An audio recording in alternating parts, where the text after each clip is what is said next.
Welcome back. I went through all 32 NFL teams to figure out exactly how each coach affects your fantasy football team. Today's episode, the Indianapolis Colts. So take a seat, class is in session. First, we see exactly how this coaching system has changed overall, and more than anything, it's in the offensive sector. We got Shane Steichen and Jim Bob Cooter. Both of those guys specialize with quarterbacks, with Shane Steichen primarily working with the Chargers and the Eagles before, and with Jim Bob Cooter having a little bit more diversified and overall experience with the Lions, the Jets, and the Jaguars. As we can see from the departures, a decent amount of the starters left this team. And I'm not too confident they filled those gaps via free agency in the draft. We've laid the foundation for exactly how the Colts have addressed this offseason, and can now start to dive into exactly how it impacts our fantasy football teams. But before we do that, we need to check with the guys upstairs to see exactly where they have the Colts projected to land this season. The Colts are projected to go somewhere between 6 and 7 wins this season, primarily landing in that 3rd overall seed. But to me, I still think that's a little bit high, and I wouldn't be surprised if they get 4th overall in this division. Now, am I being a little bit too low there? Potentially. But I think there's going to be a lot of growing pains with this offense. The reason primarily for this is because I have a lack of belief in their overall offensive line play, and realistically, you're looking for a lot of pieces to do a lot more than what they probably can this year. Like, are we really expecting this offensive line to theoretically take a massive leap forward after it took a massive jump backwards? I don't know, maybe I'm just a little bit too pessimistic about the Colts because I've got a little love for the Texans this year, but we'll see exactly how it all pans out. I just think people are really expecting this Colts team to perform a lot better than expected, and I'm just not going to be on that hype train with everyone else. Now that we've got a really strong understanding of the general direction in which the Indianapolis Colts are built towards this season, we can dive into exactly how Shane Steichen and Jim Bob Cooter affect our various fantasy football teams. Starting off with the quarterback position here, we have Anthony Richardson. Yes, the upside is most certainly there, and the charts point towards an uptrend, which is really nice to see. And I'm going to preface this right here. Anthony Richardson is an amazing prospect. I think he's a great developmental piece, but I think he would have done a lot better getting drafted by the Seattle Seahawks. I think thrusting him into a starting position right away in the NFL is not something I'm most optimistic about, especially if it was somebody who's very off the mark for the most part. Like, we can all look at a highlight throw and be like, that is amazing. But translating that to the NFL does not always mean it's going to work. I watched him in all those games at Florida, and when it was the biggest games, he didn't particularly perform well. I'm not an Anthony Richardson hater. In fact, I'm a big believer in him. It's just, this is not the situation that I think he's going to thrive in off the bat. I think people really let the generational type of athleticism really get to their head, but at the same time, like, he really can be that guy. There's most certainly a world where Anthony Richardson could be averaging 26 plus fantasy points per game.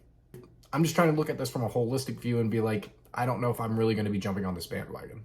I mean, cross-referencing the QB totals here off of the coaching totals, like, he could theoretically be averaging 18 fantasy points per game, and that does make a lot of sense, especially combined with his overall rushing upside.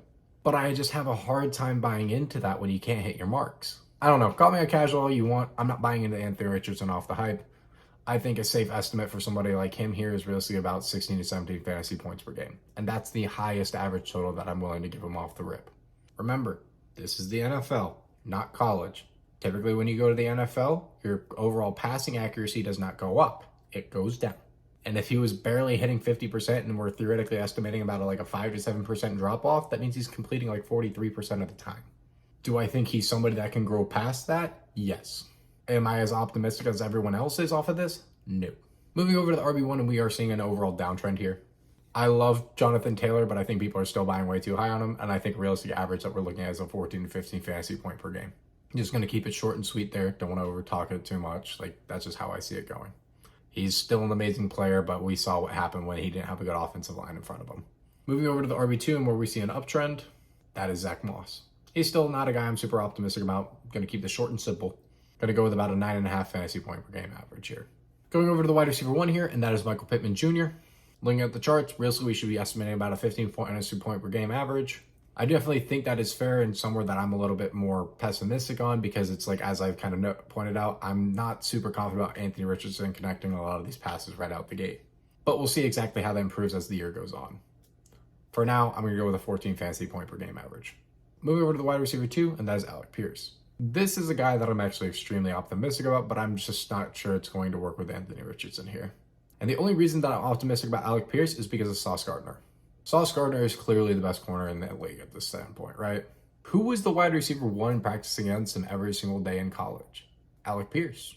Sauce Gardner has not a lot of touchdowns or whatever. I'm not sure if he did last year or exactly how that all plays out. I didn't look too much into that. But like I imagine Alec Pierce probably got some touchdowns on him in practice and sort of figured him out. If you want a sneaky guy, I think Alec Pierce might be your guy. Do I think he's going to be the primary target for Anthony Richardson that's going to work out? I don't know, but I do think he's definitely got a lot more upside than a lot more people are willing to give credit for. Going off of kind of an average here, I think it's realistically a 10 to 11 fantasy point per game average is much more realistic for someone like Alec Pierce. Moving over to the wide receiver 3, and that is Josh Downs. Great young receiver who apparently just had a knee procedure.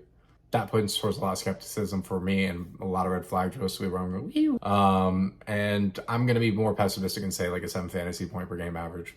I know that's really pessimistic for a guy that has a lot of upside in reality, but like he's just not doing it for me. I'm not that optimistic about him, at least in year 1. Once we see Anthony Richardson take a big step upwards, then I'm far more optimistic about him. Lastly, moving over to the tight end position, and that is Jelani Woods. Now, this is a guy I am very optimistic about. A decent chance that I think Jelani Woods actually might be Anthony Richardson's primary target. I'm not expecting Travis Kelce type numbers, but I'm expecting some very big games out of Jelani Woods this year. Do I think like a 12 fantasy point per game average makes sense here? No, I think that's a little bit egregious. I think at a base, though, we should go with about 10 fantasy points per game average. So kind of going for a quick recap here as we kind of go throughout this video in a quicker fashion. We have to remember that every single season we come into this with a lot of hype around certain players thinking they're going to be amazing or like this team's going to be poor. And more often than not, as a consensus, we're wrong. That's why I'm taking this position on the Anthony Richardson side of things. It's not because I think he's a bad player. In fact, I think he's an amazing talent and prospect. And I really want to see him succeed in the NFL because I'm a big Florida guy. Go Gators. And when you have so many people buying into a terrible team, like, I just can't buy it. I just can't. I love Anthony Richardson. I think he's a great prospect. I really hope for his overall success in this league. I really want to see him take a Josh Allen kind of leap when it comes to actual like completion percentage. But we'll see how he fares in year 1. Hopefully he proves me wrong. I would love him to prove me wrong. But if there's one guy that I'm buying in this offense, it's probably Jelani Woods. I'm sure you probably have some questions about this video, maybe want me to expand on more things, in which case I'm more than happy to do that. So go ahead and drop your fantasy questions down below and I'll do my best to answer them all in a quick enough fashion. If you enjoyed this content and liking this overall series, make sure you drop a like and subscribe because we got a video dropping on the Jacksonville Jaguars tomorrow. As always, peace.